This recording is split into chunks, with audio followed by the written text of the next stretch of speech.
I have here two sprues of nearly the same thing, the British 8th Army Desert Rats in 28mm scale. I've been looking for a second army for bolt action so that I can introduce new players without them having to buy and paint a whole bunch of models first, and I came across this, the Perry Miniatures 8th Army Desert Rats infantry box. There's also the Warlord Games' own 8th Army Desert Rats infantry box specifically for bolt action. Well, as you might realise, that got me a thinking. If there's essentially two versions of the same product, how do they compare? And so I bought myself a single sprue of each box, and here they are. In grey is Warlord Games version. The sprue contains 6 models, and with 5 sprues in a full box, that would give you 30. And there are plenty of arm options here, all nicely sculpted, and the moulding is pretty good too. The tan version here is Perry Miniatures. The sprue contains 12 models, and you get 3 of these in a command sprue for a total of 38 models in the box. And again, there's loads of options for the different weapons, and it's all very nicely sculpted and excellently moulded. One thing I noticed right away is the difference in size between these models, and I will have to bring this up later on in the video. The Perry brothers have a strong style for the more true scale sculpting, realistically shaped and scaled based on their height, whereas Warlord Games is more into the hero scale with exaggerated features, thicker arms and legs, that sort of thing. It's also interesting to see that the Warlord models have the torso and legs as one piece, where Perry's have the head and pudding base as well. And that pudding base will also come back later in the video. The head without the helmet on the Perry models is a deliberate decision to account for mould lines on the helmets. The differences in scale also follow with the weapons. We have a Bren gun here, Boy's .55 anti-tank rifle, the Thompson 1928 submachine gun, and copious numbers of Lee Enfield rifles. There's also a light mortar on each, which have the biggest difference in size.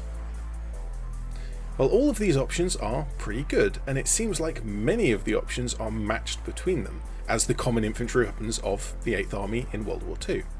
As I'm using these models for bolt action, I had a look at what type of units and how many points you'd get from each if you bought a whole box of either one, rather than just buying the single sprue like I've done. Each of them comes with options for an officer, and the Perry sprue comes with a radio operator, which is a nice touch.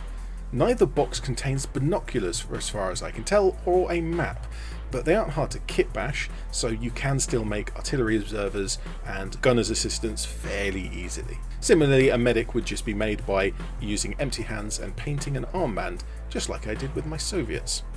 After that, you're left with plenty of riflemen, a Bren gun per squad, and Thompsons for the NCOs if you like. The Warlord Games box totals 30 models, and so you get just about 500 points. If you add a tank, that is a perfectly usable army for most small and mid-sized games. And when you get into bigger games, you might like to add some artillery, anti-tank gun, that kind of thing. The Perry Miniatures box has 38 models, and those extra 8 models can be used with the head options to make an SAS section, bringing the total to about 600 points. But the same decisions still apply. Add a tank, you're good for most games, and maybe for bigger games you'd want some crew-served weapons as well. And the difference in model count also brings my attention to the price. The Warlord Games box is £35 for 30 models, although you can usually get a little bit of a discount from some retailers, and it gets to roughly £1 a model, maybe a little bit more. The Perry Miniatures is £22 for 38 models, and that's less than 60 pence each. Now, these prices will not be universal for worldwide viewers, as retailers will have to charge according to the shipping costs and the export costs getting it out of the UK. But either way, these should be fairly cheap to buy, and the Perry should be a little bit cheaper than the Warlord. Well, that's enough talk about how to use and buy them and all of that. The real question, the real comparison, is actually building and painting the models. In the background here, you've seen me putting together the prone options for each of the sprues to compare, and here's the Bren first. I accidentally put down the Perry Bren once I stuck the bipod, which means it's slightly twisted as the cement evaporated. That is my mistake. Of all the parts, I've built pretty much everything now, and they do all fit together nicely so long as you're not an idiot like me. The Boy's anti-tank rifle here really shows the difference in scale. everything about the Warlord models are exaggerated, everything's bigger and thicker, and it makes them easier to paint, and it makes everything more visible on the tabletop, where the Perrys are closer to true scale, which means they'll look better in or around vehicles, particularly if you're using the 1:56 scale, and they make for excellent diorama models in addition to being perfectly serviceable on the tabletop. Last prone option is the 2-inch light mortar. Each of these parts were easy to clean mould lines, however the Perry models are just that little bit finer, to the point where they're actually hard to find in the first place. And that's really impressive, kind of good quality moulding going on here. And the last thing to mention about these sprues before I get to painting is the head options. The Perry models having the head attached, you do have to cut them off to use the extra heads. There are some Shimag and Agal headdress and some wool hats, and those would be great for the SAS or Long Range Desert Group section. The Warlord games, however, have many head options. The British Brodie, of course, the Scottish Tam O'Shanter, the Sikh Turban and the Punjab Pagri. Apologies for the pronunciation on any of that stuff. And to make sure I included the head options in the review, I snipped off the Perry head to fit an Agal Shimag and used a Sikh Turban head for the Warlord model. And I started with a Zenithal Prime of grey and tan, and glazing a sand colour over the top should give me a good strong directional highlights on the uniform. To strengthen that, I added a little more sand to the upper areas. Anywhere that was showing brightly became brighter. It's always fun to paint a new type of model, and that's no different here, especially as I'm paying attention to the details so that I can compare them in the review. For me, the Perry Miniatures has the nicer details, smooth where it should be smooth and sharp where it should be sharp, whereas the Warlord is ever so subtly always rounded. But because the Warlord details are bigger, losing those sharp edges isn't a big deal at all, and it actually does make for an easy paint job. I wanted to add a little more of the lighting to the uniform, so I mixed a little bit of light brown with my sand and added that into the shadows. This came out a little bit strong for me, and as I paint the rest of the models that I've got, I'll likely paint this on first and glaze the sand over the top to kind of tie it all together. Trying to add some interesting colour differences rather than just adding brown to what is effectively a very light brown, I went with the belts and pouches being green canvas. But to make sure it fit and to try and bring it to at least a somewhat historically accurate colour, I mixed the green with the sand paint that I've already been using. Whilst not entirely anachronistic, this colour does help with most of the model being sand colour, as well as the base as well. Picking out the last details went fairly quickly, and I spent a lot less time highlighting these as I wanted them done for the video. The rest of these models might get lucky and be painted a little bit better. After doing a pretty poor job of the skin for both models, I finished up by adding some orange to the base, and then once that was dry, I dry brushed it over with, once again, that same sand colour that exists almost everywhere on both models.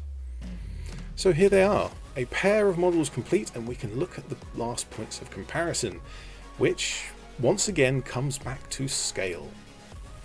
Both of these sets are listed as 28mm, but that only refers to a general classification of hero scale given their height, and not a strict definition of how big they are like you would get with true scale. Unfortunately, there is no defined rating system for hero scale that I know of. The Perry miniatures are close to true scale with only a slight emphasis on specific parts of the model, whereas the Warlord models are quite solidly in the middle of hero scale, but not so much to alienate the Perry. I posted pictures of these models and they were pretty well received, with many people commenting that the Warlord models look hench, with one commenter saying, "Who needs a Thompson with guns like those?" My point here is to just say that they are close enough to seem like they are in scale with each other, and that just some are thinner and some are heavier built than the others. You'll notice that I have cheated ever so slightly by including the pudding base of the Perry model in the finished model. This adds a millimetre or two to the height, which does help the balance of scale, and I would highly recommend you do that if you are using the Perry models. All of this is pretty great for me as I have both sets. It's convenient that I can combine them both in a single force. Adds to that my obsession with making extra torsos to use up all the spare arms and heads, because I don't like wastage, and each of these I tried to scale in between the Perry and the Warlord to bridge the gap in the range of how burly the models look. And so what do I think overall, and which kit do I prefer? Well, I sort of don't prefer either kit, as they both have all of the weapon options. They're both cheap, with parry being slightly cheaper. They're both good quality, with again parry being slightly nicer, but with Warlord being hero scale. And I think that's going to be the deciding factor for most people. If you can't accept any difference in size between one model and another, between your other bolt action models and maybe your opponents, then you'll pretty much go with the Warlord Games models. If you prefer to have your models match your vehicles and artillery, then you'll likely go with parry. Also if you're planning on display or diorama type of thing. But if you're weird like me and actually appreciate the variety of sizes, just like humans in real life vary quite a bit, then you might think about picking up both and mixing them like I've done. However, you can't just swap arms or heads between the two kits. That's a bit too weird even for me. So I hope you have found this interesting and gives you the information you need about which of these model kits you would like for yourself. I will lastly mention that I'm not affiliated with anyone here. I bought these models myself for this little review, and please do leave some comments down below if you have anything to say about these models or some of the other bolt action stuff that I'm getting into. But for now, I'm ED-SKaR, always will be, and thank you very much for watching.